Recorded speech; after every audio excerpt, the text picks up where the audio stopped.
இப்போ normal blouse நம்ம தைக்கிறது எப்படின்னு நான் உங்களுக்கு சொல்லி தரேன். ரொம்ப ஈஸியாக சொல்லி தருவேன். கட்டிங் வீடியோ நான் போட்டிருக்கேன். இதே பிளவுஸை தான் நான் கட் பண்ணி வீடியோ போட்டிருக்கேன்.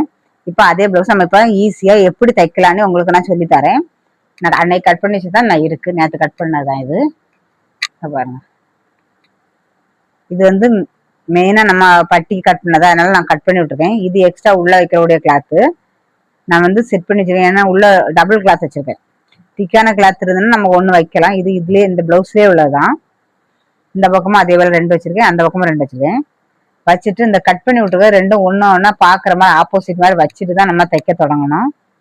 இல்லைன்னா ரெண்டும் ஒரே பக்கமாக வந்துடும். ஒரே பக்கமாக வந்தோன்னா நம்ம ஒரு சைடு வைக்கிற மாதிரி இருக்கும்.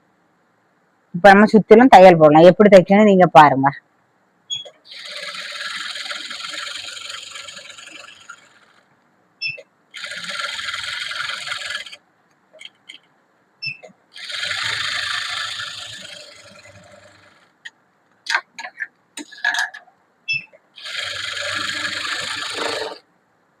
இப்போ நம்ம அப்படியே செட் பண்ணி வச்சிருந்தாலும் அப்படியே நமக்கு எடுத்து தைக்கிறதுக்கு ஈஸியா இருக்கு.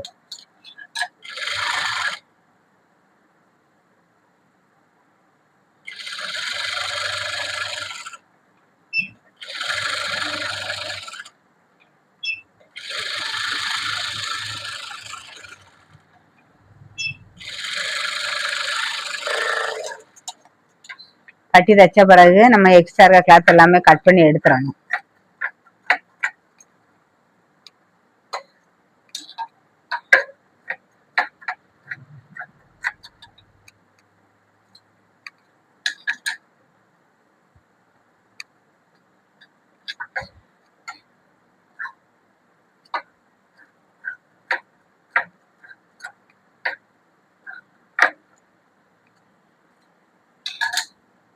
தச்ச பிறகு இப்படி வச்சு பார்க்கணும். ரெண்டும் கரெக்டா இருக்கான்னு பார்க்கணும். கரெக்டா இருந்தா விட்டுறணும்.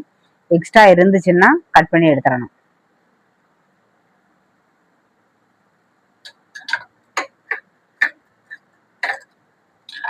இப்போ நம்ம பட்டி தைச்சாச்சு.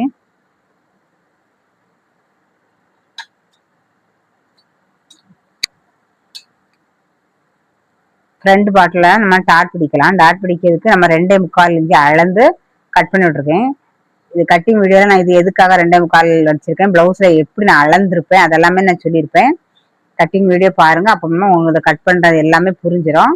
நம்ம இனி இந்த கட் பண்ணது இந்த பக்கம் தான் நம்ம துணி எப்படி மடக்கிட்டு மடக்கினதுக்கு அப்புறம் 1 இன்ச்சு வருவான்னு பார்த்துட்டு தைக்க தொடங்கணும்.